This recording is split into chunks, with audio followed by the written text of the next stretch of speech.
this one. So,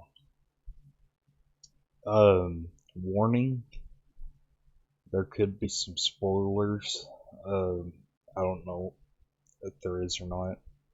I only watched it one time, and I kind of done forgot some of the things they said. But the warning is out there. There could be spoiler alerts for Black Ops 6, but we're gonna get straight into it, and I hope you guys enjoy. For mature. I will at least hint that there is a fan favorite coming in season 1. You bet there is. Miles Leslie, creative director at Treyarch. I don't know how much to spoil on that. Let's talk about it. I just want everyone to know is we have a boom. What a cliffhanger.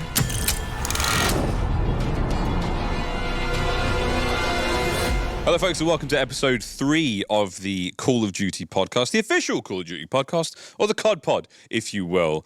Boy, have we got a big episode. My name is Miles Ross. I'm joined, as always, by Stephanie Snowden. We will, of course, have a special guest from Treyarch walking us through some story tidbits. We'll be canonizing some things. I'm still not recovered from the beta. I may never recover Well, I mean, we'll be that fine beta when it comes out on October 25th. Yeah, but it was just was such a fun time.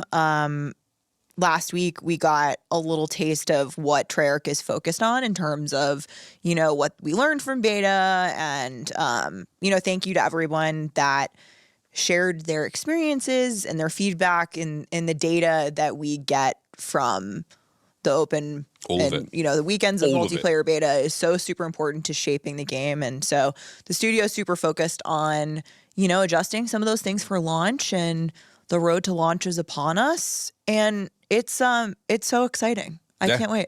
It's a lot. It's still a lot of Call of Duty to be played. Speaking There of, sure is. MW3, The Haunting taking place. That is, I'm appreciative, by the way, as someone who does love horror and is, you know, excited by scary things. Spooky season. It's true spooky season. Yeah. The idea that I could opt out of jump scares was very, very sweet. We appreciate that. Very, very sweet. Did I leave them on? Maybe. 100%, but at the same time, it's nice to have the option. Really, really nice to have the option. But of course, The Haunting in MW3 and Warzone, a little bit on that later, Steph. Yeah, I think I heard you were playing some Purgatory Island. Oh, trapped. Couldn't get out.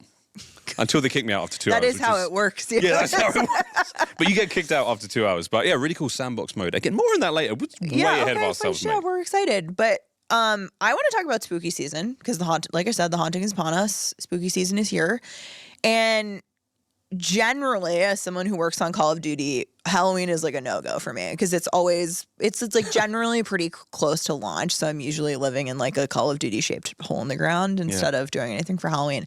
But I work at Treyarch, and at the office, people take the costume contest very seriously, right? Like every year, I went to the costume contest at IW last year, and like people don't mess around. And so I feel like I've been thinking about my costume, and I feel like with this year, it has to be Black Ops themed. And so far, my leader in the clubhouse is Wraith, who was one of the operators from Black Ops Cold War. Yeah, with a sort Badass of shaved. has like the leather faux, mask. the faux hawk. Yeah, yeah. She's got like a One of Stitch's mask situation. crew. One of Stitch's crew, Yeah. I think. You're right. And I don't know how to cosplay. That's a head shave situation. Yeah, I don't I'd just go woods. necessarily need to shave. I'd go woods for me because this is close as I'm getting. Okay, must be nice for you. Super but easy. If anyone has any, tips for making a hit Wraith costume, Also, feel free to pop them in the comments or just other ideas. and on other social media platforms where it's easy to share images, please send us your favorite, and if you have done a Call of Duty themed Halloween costume, please, I'd love to see those. I dressed my dog up one year as like one of the finishing moves, basically, because she's got a little German Shepherd in her. She's a princess. I love her, and she had like a little tactical outfit on, and apparently I can't do my own costume, but Yeah, I could make my. She was good. I could make my baby look like one of those leprechauns many leprechauns that kill you in MW3. Okay. And 2, actually, there was plenty of those. Yeah, Killer Leprechaun is not a theme that we are unfamiliar with. Yeah, Yeah. small and dangerous. Speaking of which, there are also some things in the game right now that I feel personally tormented by. Yeah, as part of, the most haunting. grotesque, and well rendered clowns I think we've ever seen in COD history. Yeah, I feel personally attacked by my colleagues by the amount of clowns in the game, because every year, this time of year, it just increases exponentially. And I'm like, are there more? Are there more clowns that we don't have that we have to get There's in a the lot game? of clowns. And it's funny to think about what the zombies in Black Ops 6, you're going to be able to disable, for those who've got arachnophobia, Yes. you're able to disable. So I don't know about the clowns. They don't really freak me out. The smile part kind of does, because I mean, think about if it's dark, you wake up in the middle of the night, and you have somebody staring at you with their eyes wide open, just smiling at you. Man, that's freaking creepy. But I know we're kind of a little late on this, so I'm gonna continue the video here. The eight-legged variety of different creatures. You can't turn off clown, folks. No. Clown stays with you. A clown may be behind you and under your bed. Clown There's is no part of turning it you off. if you are like that. Clown comes you are with. clown. But yeah, some of the most disgusting and amazing Halloween skins ever seen in Call of Duty history Really wild. right now. Okay, so we're going to circle back on all things Halloween and the haunting, but for now, all eyes are on launch, so let's talk about Black Ops 6. That's not like us on this podcast, is it?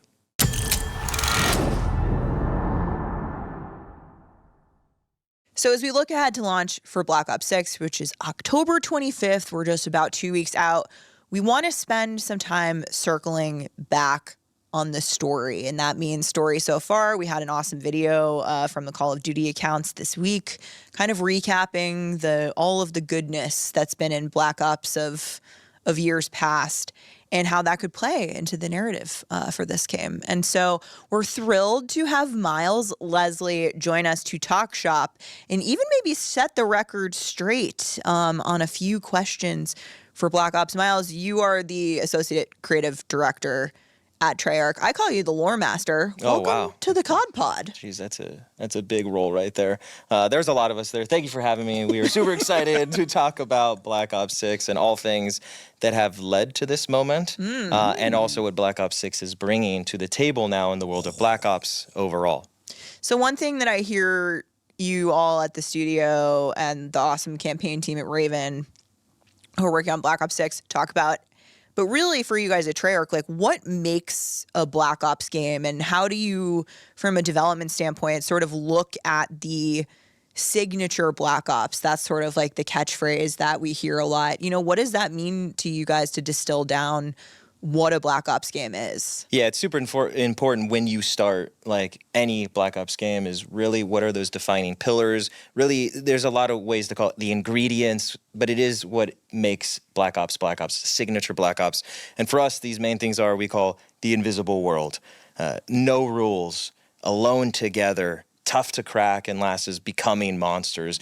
All of those together, which we'll dive into each individually, form really the DNA, again, the pillars, the ingredients. You mix them all together to varying degrees, and you get a Black Ops game through the fibers of campaign, multiplayer, and even zombies, so that you're always in the Black Ops experience and world. And that's important to us, is be intentional. We want you to come with us on this journey. And so I think Black Ops 6 is bringing that in spades. Yeah, so the 5 core pillars that define what signature Black Ops experience means and how those elements are woven throughout the 3 modes of the game. Absolutely. So it starts with these kind of big tenets. The first one is, we call this invisible world. And Black Ops has always, for us, really had the penchant of leaning on sort of what is the truth and not the truth, right? In that sense, is leaning into fiction, things that are happening that you could believe it's plausible, right? That you could say, you know what? This story they're crafting, this world, maybe that is happening and we just don't know about it, right? So it's weaving in the histories, and with Black Ops 6, we're going all into that, right? We're 1991, right after the Cold War. The world is changing in really big ways, and we're kind of inserting our own little stories and moments where you're like, oh yeah, of course that could happen, right? I always think of that of like, you obviously know the historical top lines, right? Like current events, we're familiar with that kind of thing. Yeah. We know what was happening at the end of the Cold War. But that, to your point, the invisible world sort of takes the approach of like, well, could have been going on in the 100%. underbelly, like the Yeah, it's the things you hypothesizing. don't see, and that leans all the way into the Black Ops. And for us, it's fun because when you start a new Black Ops game, it's finding those big historical moments, right? Those cultural touch points, and then it's that question: is how do we weave our own sort of story into it? Is we had a game that was near the Cold War, during the Cold War. We also had missions in Black Ops 2 that were in between that, right? And so now we're really come to the side of how do you use your own history from the game mixing with real world, and that's how you get the kind of tenet of invisible world. Have you ever gotten, you've put out a storyline out there and you've maybe put it in the game. Has there ever been a sort of knock at the door and a guy in a suit's like, hey, that's got to go? Is Know there your a history. Yeah, like that's not so much history, is it, mate? Like, Yeah, I mean, it's funny because throughout all of the games, whenever you do have to do some prediction, right? Like especially when we did more of the future games, right? Like Black Ops 3 and 4, is you're really projecting. And so there is a lot of stuff where we'll have like military advisors that are like, hey, how did you hear about that? And we're like, what? This was in a game 12 years ago. Thank you very much. Yeah, Thank you it's very like, much. it's like that's a prototype thing. And we're like, oh, I didn't know. We were just, making it up. we And were they're- spitballing with yeah. a water cooler and it just Yeah. it sounded kind of cool. And then, They're like, and then the eye squint, they're like, sure you did. And then sort of the next tenet for us is this no rules. When you talk about Black Ops, really you're dealing with, it's in the name, I know it's obvious, but sometimes people forget is Black operations are the things no one knows about. Right. If you get caught, no one is going to save you, right? This team is on their own. And that means they really can do whatever they need to do to get the job done. And that really means unconventional methods. There's the pure military aspect, a big military operation. But when you're underneath all of that, you really have to do whatever you need to do to get the mission done. Black Ops, if you think about all the games, embodies that, right? From putting glass in people's mouth and punching them, right? And interrogations and all these sorts of things, is throwing people off of roofs. Like, you're gonna have to do whatever you need to do for the greater good, even though you're probably doing really awful things in the moment. And that's where we get to blur the lines on Black Ops. And that's what I think makes it really interesting in those moments of, will I or will I not? Or what will I do to save the greater good? And that's kind of the interesting question we try to set ourselves up when we're kind of crafting the world and the stories overall. Well, and that resonates so much with what we know about the story of Black Ops 6 and that you're forced to go rogue. Absolutely. And so speaking of no rules and sort of that, juxtaposition of big government, CIA, military not having, It's huge. the accountability. I think the campaign's going to be fun, especially the way that they're doing the storyline. I think it's going to be real fun. I'm excited for it.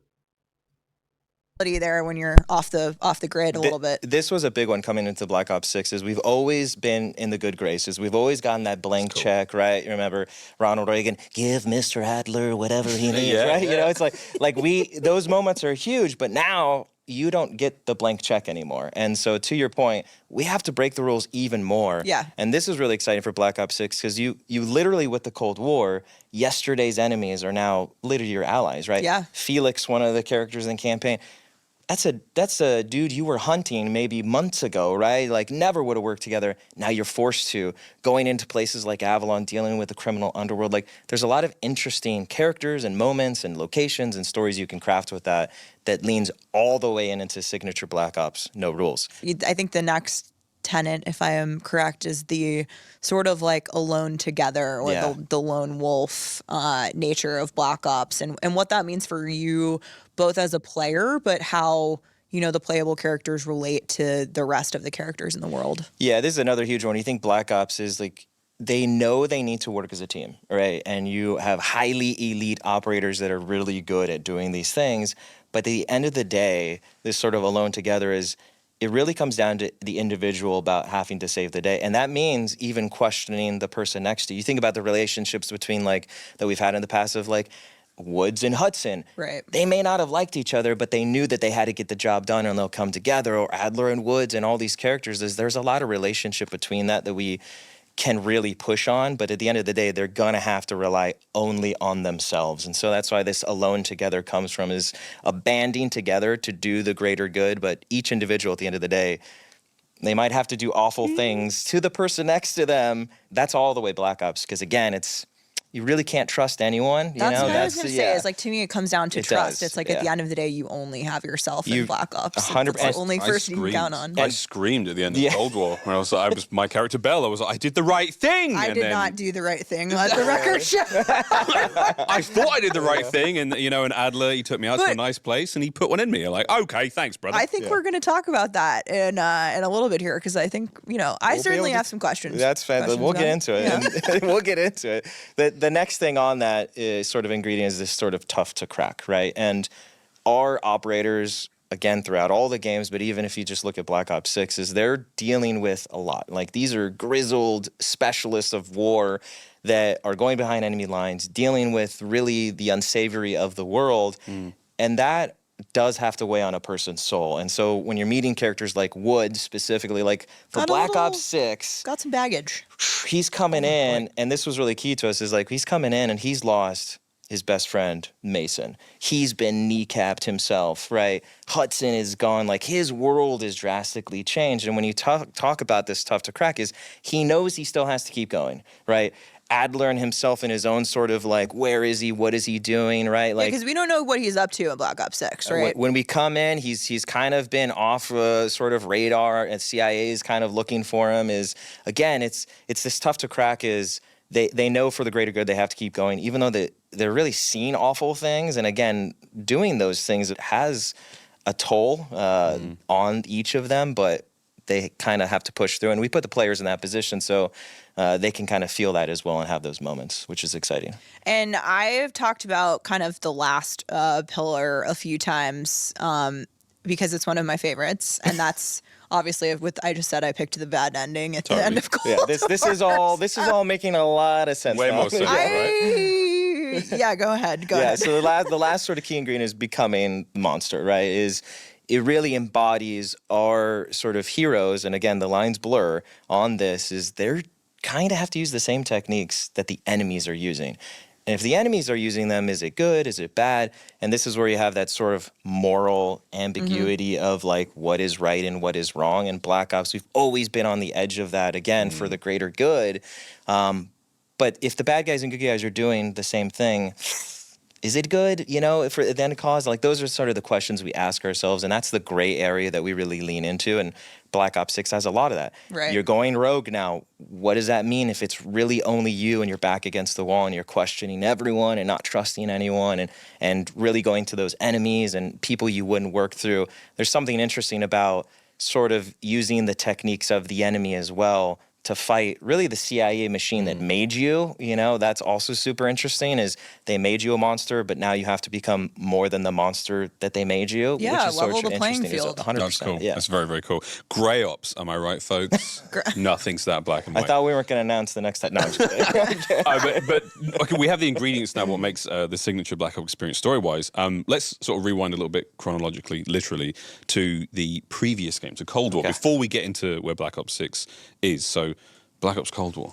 Yeah, so we care a lot about these characters. There's a lot of intentionally on it, and I hope it comes through and players, finally get to experience Black Ops 6. But the signature Black Ops really spills across the whole game, right? Campaign, multiplayer, and even zombies as much as possible so they feel unique but cohesive.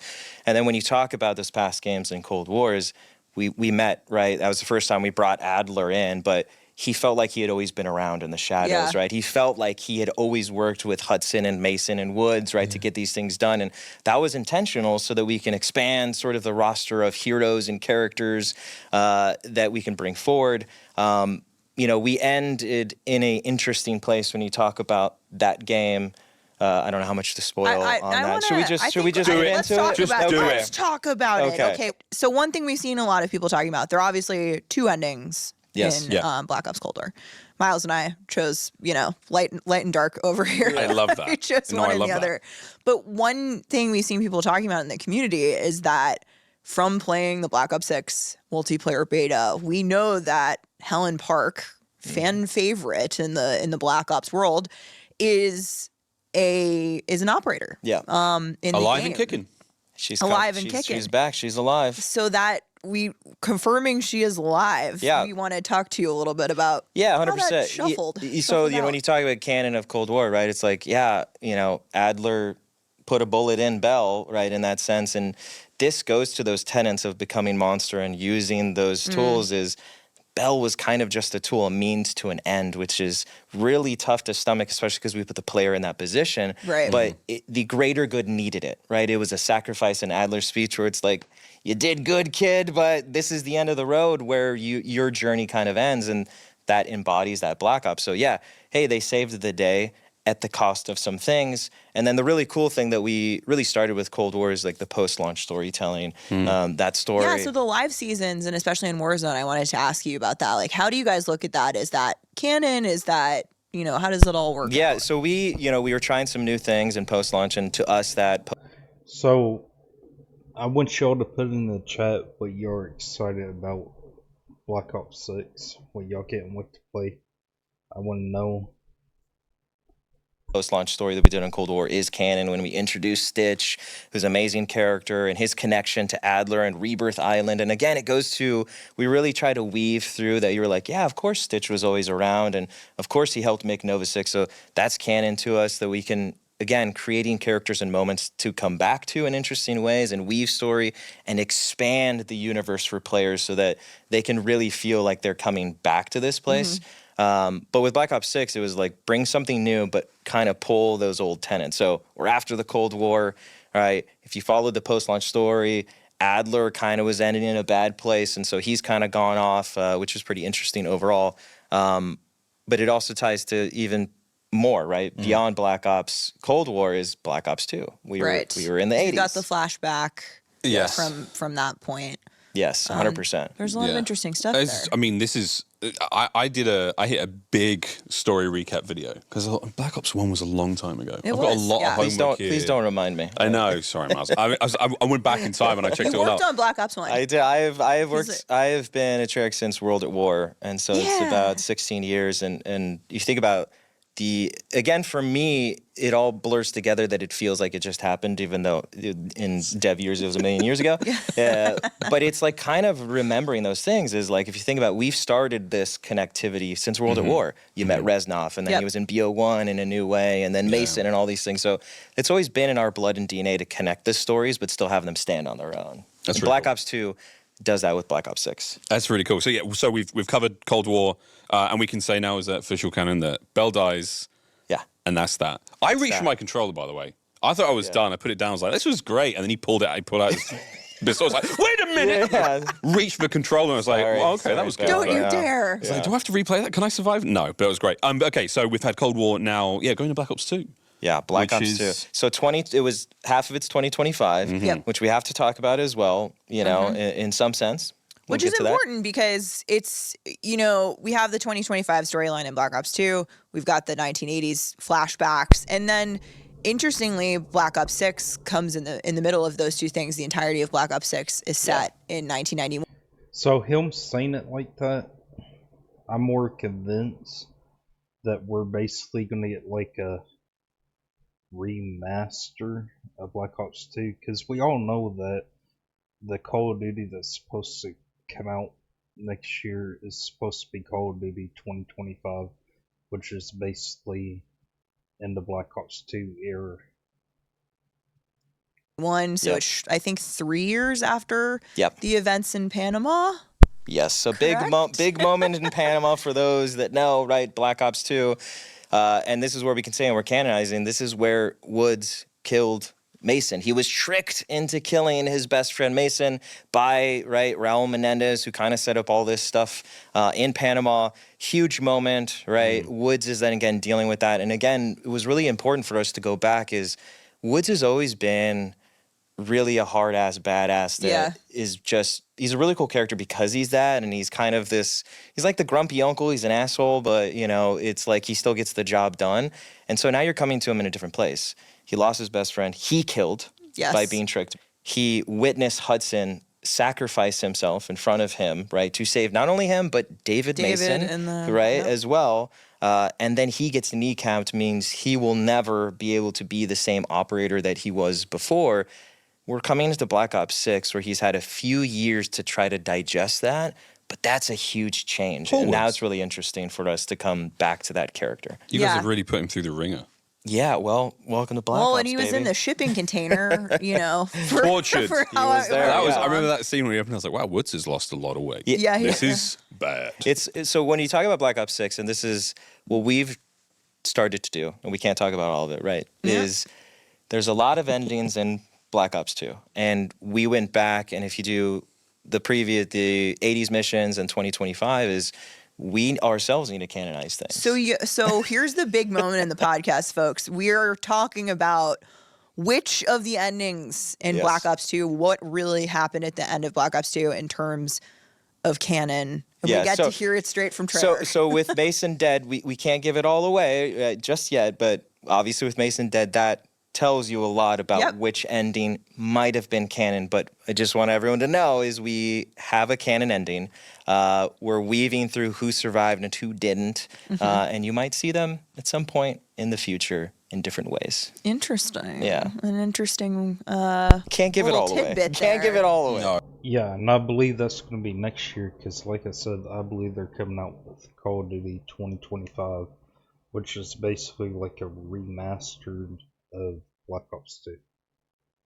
Yeah, That's fair. we said on the first episode of the podcast that obviously Treyarch had confirmed earlier this year that Mason and Hudson were dead for various different reasons. And watching a lot of YouTube videos, I know that people did not necessarily believe me when I said that on the first podcast. It's coming from literally. It was the first episode, guys. Give me a break. But I would, take that for what you will. It is canon. We kind of got a little tidbit on where to go and where Black Ops 2 left us in terms of how it sets up the future of the Black Ops universe, which will lead directly into Black Ops 6. Yep. But maybe even beyond. We'll see. You have to wait and see. We'll see. Okay. What a cliffhanger. So we true canon now, kind of locked in. Yeah, it was important for us to go back to that because Black Ops 2 did a lot of amazing things with the branching stories, but you also have to go through and kind of, in talking about the intentionality of story and characters and moments, is what story do we want to pull forward and tell now in that moment? And that's where we have to just make the decision on like, okay, is this the right call? And there's tons of debates internally, right? Like when we're talking about this stuff is like, no, he's dead, he's not dead. And again, I saw him die. And even I shot him in the leg. Yeah, It was me. all of Black Ops 2 is like a heated conversation where they're like, Salazar's alive, no, he's dead, no, Harper's dead, and it's all this. And so all of that is up for discussion. And again, we are forming what is canon so that we ourselves know what the sort of source of truth is when we're crafting new stories on top of this. Cool. So we're set now for BO6. We're set. Woods is injured. Hudson's dead. Mason's dead. Yeah. And Adler, the shiftiest man in recorded Black Ops history, is MIA. Yeah. That's where we start. That's where we proceedings. start. This is going to be great. Yeah. Can't wait, man. And I'm excited to see, obviously, we know Adler's kind of a fan favorite, and we don't, in true Black Ops fashion, we don't know who we can trust. Yeah. Can you give us any little, pointer about where we might see Adler early on? Because I got trust issues now. Yeah, well, I mean, that was our goal throughout all Black Ops, is to make you just question everything, who you are and the world around you. You nailed it. The numbers. Yeah. that's Oh, the numbers. numbers. Wow. It started with the numbers, and it continues through with red doors and which story ended, and all these things. We're really trying to keep everyone on their toes as much as possible here. Adler, again, is a character overall that's been really interesting, the ultimate sort of wild card, and if you talk about that monster, he's going to come back in an interesting way. Again, want everyone to experience it, but he is never what he seems on the surface. That could be good or bad. And again, I'm just going to say a lot of where he might or may not go in the story is kind of in the signature Black Ops stuff we talked about. So Oh, cool. Yeah. Okay. Well, look, I'm looking out for... Now, I can't help myself but look out for those pillars now. As I'm playing you through it, go. I'm like, there it is. Go back. Am I becoming monster Yeah. now? I'm ready for it. I can't. what help have I become? Some of us stay monster over here on the not Miles couch. Okay, but, so we've got our established players in BO6, but there's a lot of new characters, a lot of new faces. Can you go through any of those new characters, Miles, without giving away too much? Although I want you to give away. Well, I a know lot. he's been elbowing me the entire time, trying to get more out. But it was really important for us when you talk about Black Ops 6, and we talked about how we kind of got here and bringing new characters in, is we're trying to expand, really, that the world of Black Ops is huge. There's lots of different operators and characters, and bringing them to the forefront and giving them time to shine is really key for us. Black Ops 6 does that in spade with a lot of different personalities. We've got Troy Marshall, which we've talked about. You've seen him sort of new kind of face of Black Ops, working as the protege of Woods, and he brings his own sort of attitude as well, and sort of his own approach to these different things, especially being Rogue, and his thoughts on that, which is interesting. He's obviously our sitting bull. He's also our sitting bull. He's the guy.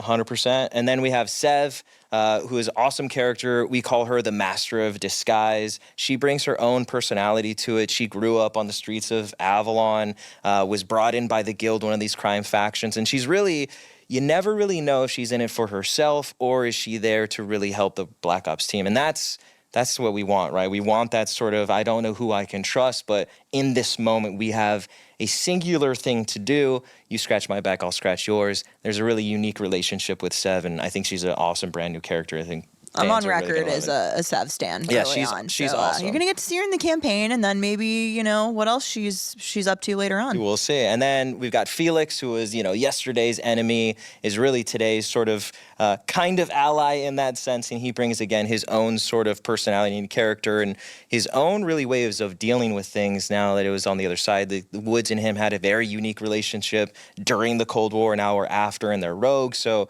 you're kind of just pulling whoever you can to get the job done, because it's really only the rogue team that kind of knows the sort of the truth of this corruption and how wide that is.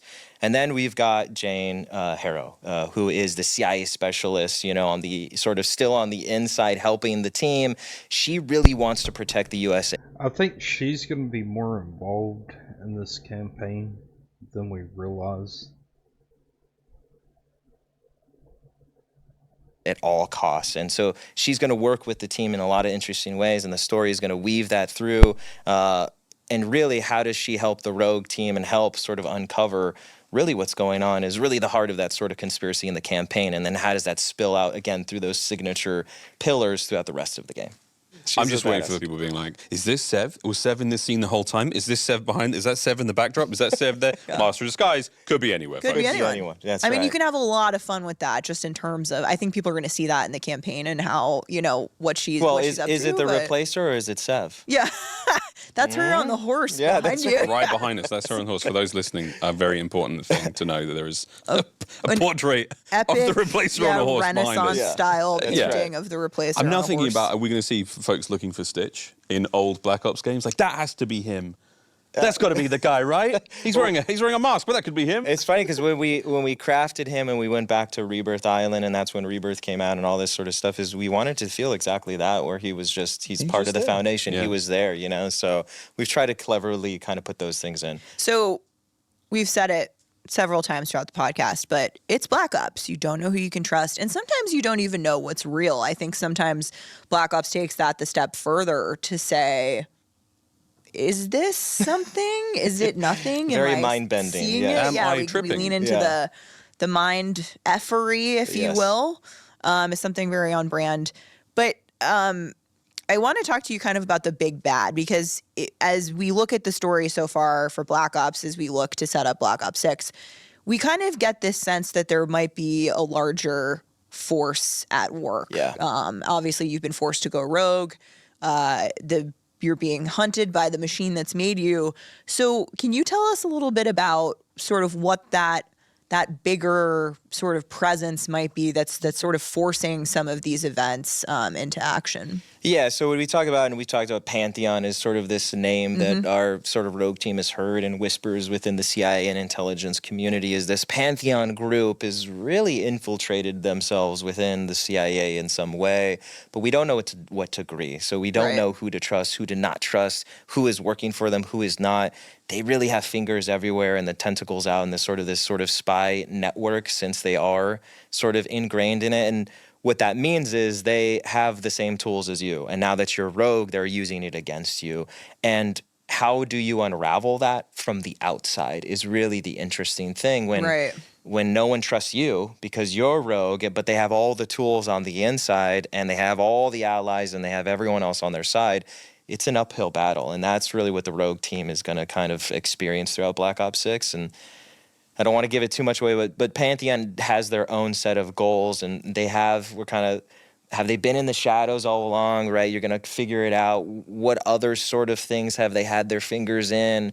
There's a lot of interest we can do there, which is really cool, and coming off of Cold War is important for us to make sure that it feels different than Perseus, which was based on really a Russian sort of with Perseus himself of wanting to take down the West.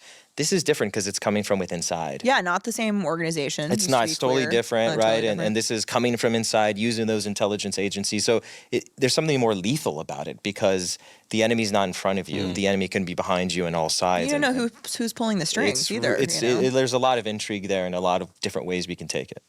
Very exciting. It's getting insidious. It's getting insidious. So Pantheon, big bad. We're on the lookout for them.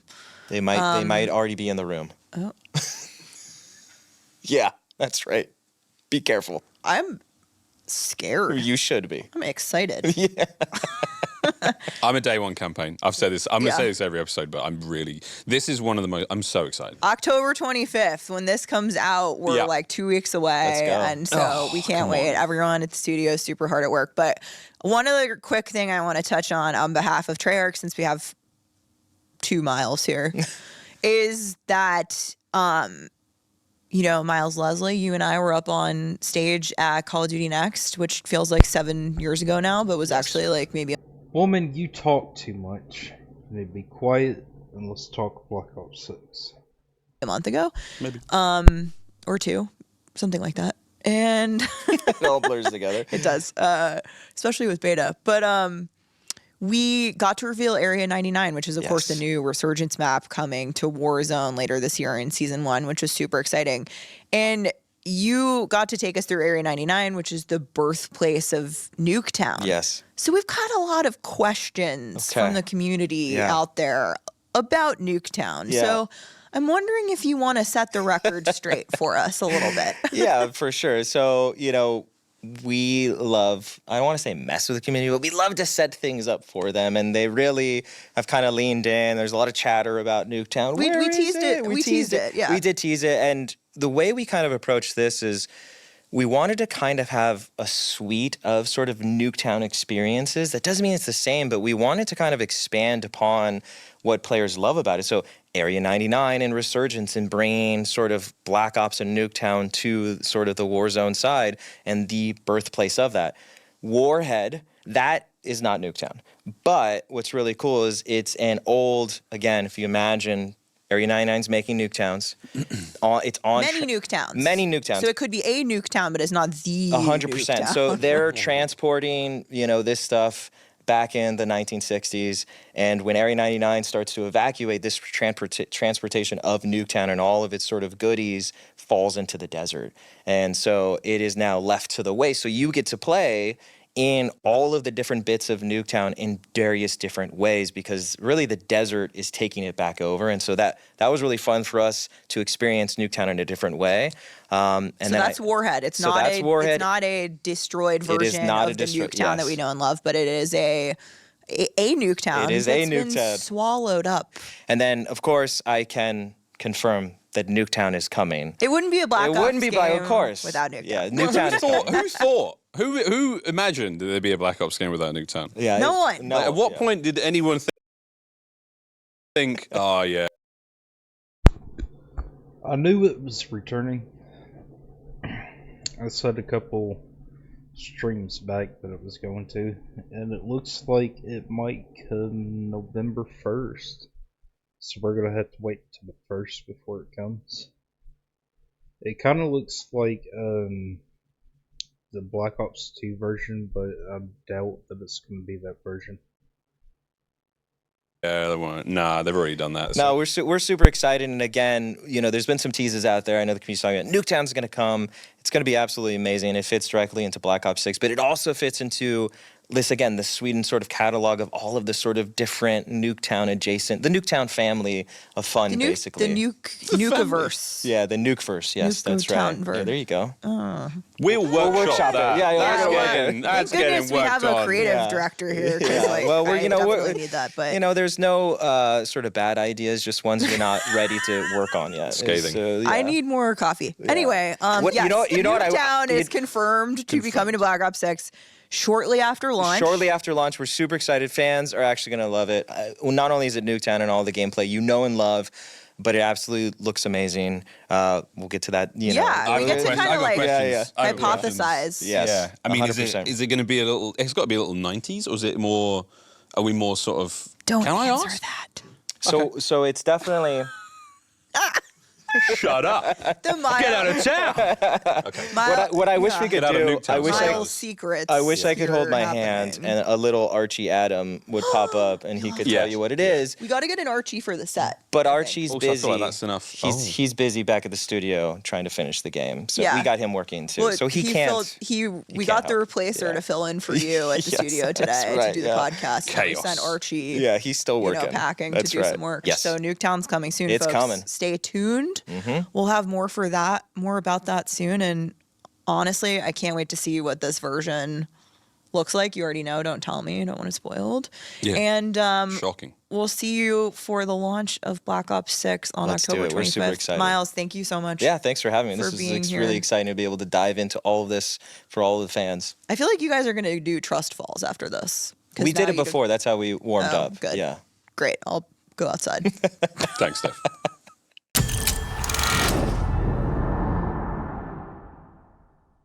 Okay, so palate cleanser moment. We're back. We're here to talk more about spooky season, about the haunting, about Yeah. everything that's happening in Modern Warfare 3 and Warzone. And damn, some of it is pretty scary. Yeah, objectively scary. I mean, that was the aim. This is not everyone, this is a lot of folks' favorite season. Yep. A lot of pumpkin spice action going on. Ugh. A lot of pumpkins found across. I'm not a PSL now- person. I had my first I guess they're PSL just yesterday talking of about the season. It was all right. Update Yeah, they I had. don't think less of you, but I don't fine. think more of you. I'm quite basic. I'm happy. I'm happy to admit that. Back to the things that we hate. You've not had a nice time with the clowns in game. Obviously, it is seemingly endless the amount of clown skins now. I There's wonder just more. We could probably find Yeah. out how many clown related skins have been in COD now. Infinite. And it's a very Yeah. high number. Yeah. I would like not to do that because that's reliving trauma for me. Yeah. Sorry, But mate. what I would like to do is play a little game. So Rapid fire. We're gonna play something that I like to call duck, carry, kill. Whoa. So like the duck is miss me with that. Okay, I'm we're out. not I want to gonna avoid it. launch. Okay. Carry, it's like the friend. Steph, your turn. You're on the spot. They're still not done. Instead, perhaps submit it on social media Also, to the if you platform open- of your if- choice. We do have community mailbag. If you do want to let us, or if you want to give us a question, or if you want to ask something, if you want to share something, hashtag CODPod, whether that's your Halloween costumes, the upcoming holiday, or if it's questions about the game, or if it's questions about a previous episode, we'll answer it. Yeah. All right, very let's do it. exciting. Okay. I'm First strapped in, ready to go. question. Ooh. Will there be ways to unlock campaign skins / operators for multiplayer? Great question. This Thank is you. something we see a lot of years around launch. So yes, in Black Ops 6, there are some amazing rewards that you can earn for completing the campaign. And then use in other modes like zombies and multiplayer. So off to the races. You don't want to miss out on these. You're going to earn multiple pretty badass blueprints. So there you go. Again, MP, zombies, Leg jumping up. in with building a little start on your arsenal. There's also a great operator skin Ooh. and plenty of other goodies. We've got some unique calling card challenges tied directly to the campaign as well. And so definitely get in there. The rewards are there and you're going to want that juicy loot. So there is a definite incentive for the completionists and for the folks who want a little extra leg up in MP maybe, and for the folks who just all about that drip play campaign. Yeah. Also just, we've been talking about Omni movement a little bit over, definitely since beta, but I think people ask a lot like, what are your tips for Omni movement or to get used to it or play around with it? I'm like, play the campaign. Omni 100%. movement's across all three modes, and so jump in and get a sense, hone your settings, and you'll be ready to go. Amazing. Okay, next question. Will there be weekly or seasonal challenge events similar to Modern Warfare 3? Not necessarily. So for Black Ops 6, not necessarily weekly, but seasonal.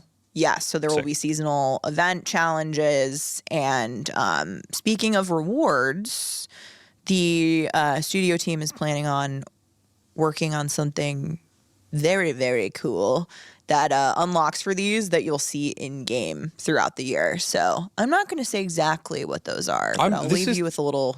Yeah, this feels like the first COD that I have to complete everything.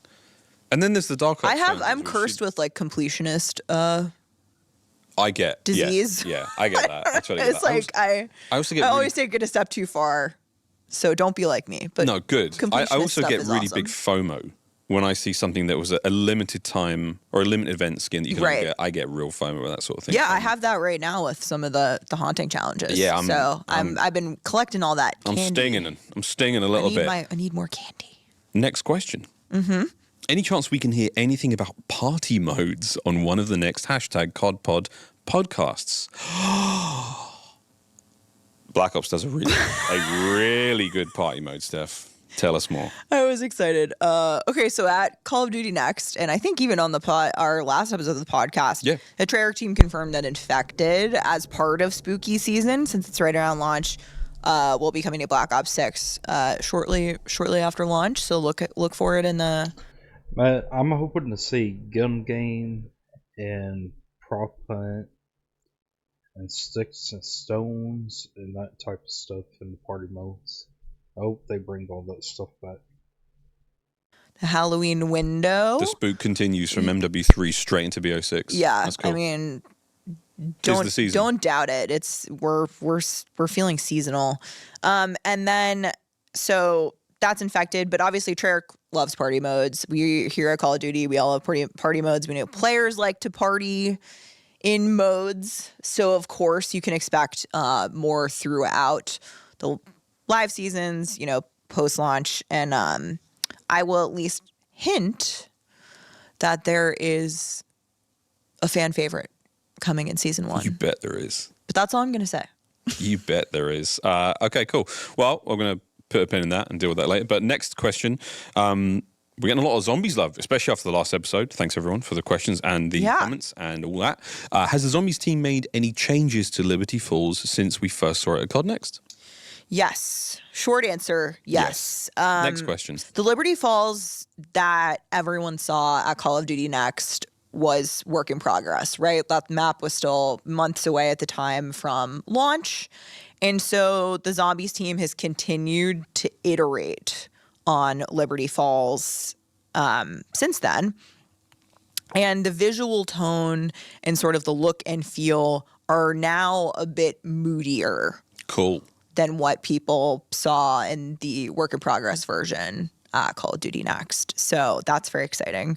And there are some atmospheric elements that people did not see at Next because at the time we had the main quest and the Easter eggs disabled for broadcast. No spoilers. We didn't want to spoil it. No spoilies. And so I think there's a lot that people haven't seen in terms of those elements.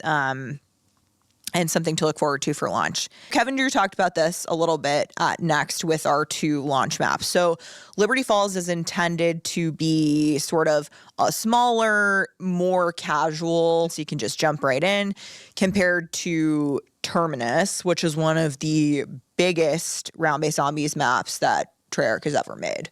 So lots to do there, lots to do in both maps. But I think Terminus speaks to the more hardcore players and fans of zombies. And so at launch with both maps, there's really something for everyone. I could dive into a Liberty Falls game, run around for, say, an hour, save and quit. We'll see. Whereas I feel like with Terminus, this is much more of a, we're committing to this squad. A few of the HUD elements in zombies are also getting touched up, which we'll be able to share a little bit more about as we get closer to launch. So make sure you look out for the upcoming COD blogs from the Call of Duty crew and the Zombies team to learn a little bit more. Is the entire focus of the team to develop round-based experiences for this game? As in, only RBZ?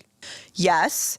And Kevin Drew, who was on our last episode, who is an awesome human and leading many parts of Zombies at Treyarch, mentioned this at Call of Duty Next, that the team is entirely focused on developing round-based zombies content for Black Ops 6, and that the big news at Next and on our second episode was that The third round-based zombies maps for BO6 will arrive by the end of the year. So we've got Liberty Falls and Terminus at launch, and then a third round-based zombies map coming, probably around season 1, but by my math. And today, we can also confirm that Zombies players can expect more support for in-game events compared to previous Black Ops games. So stay tuned to see what those might be.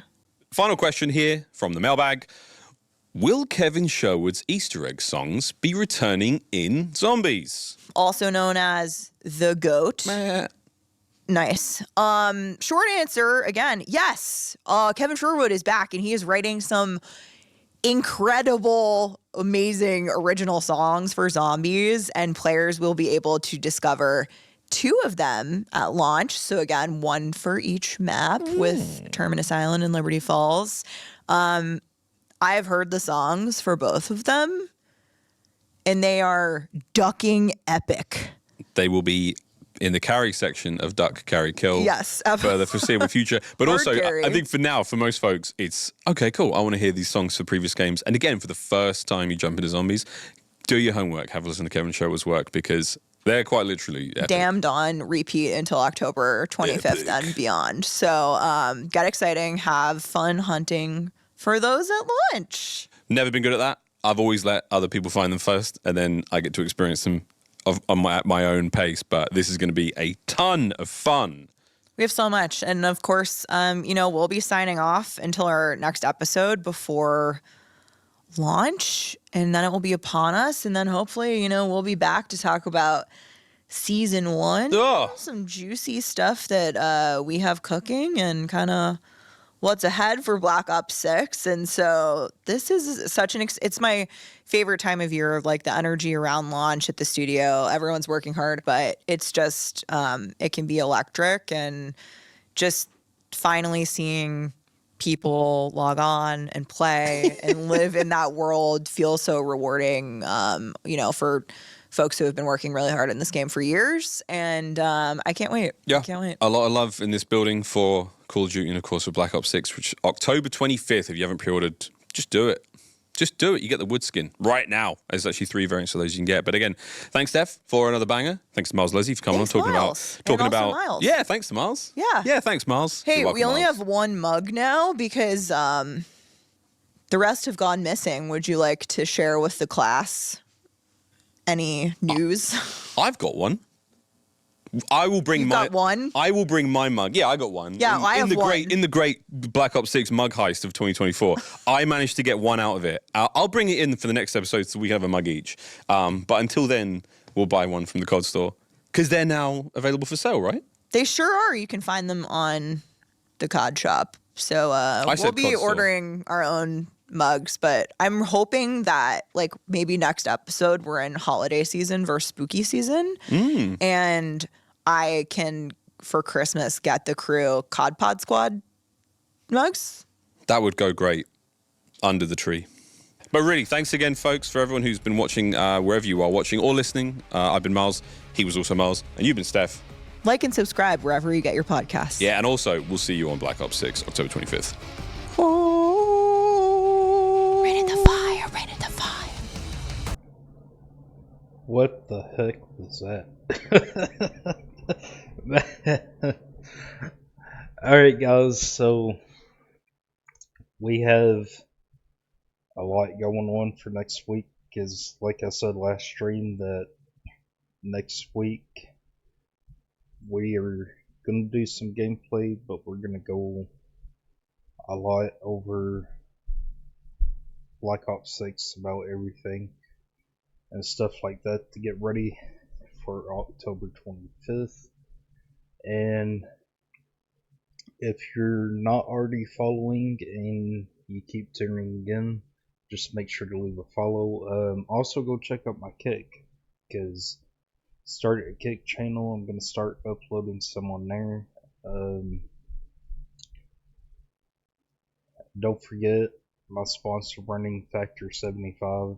You get 50% off. Go check that out. And don't forget, October 25th, we are going live at 6 p.m. for Black Ops 6.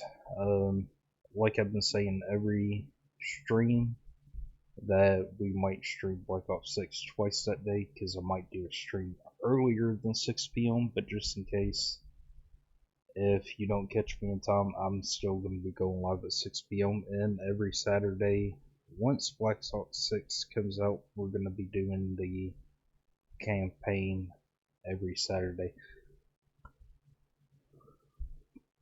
And I will see you guys at 1 o'clock for some gaming. And I hope you guys are having a good day. I appreciate you guys. And I will see you at 1 o'clock.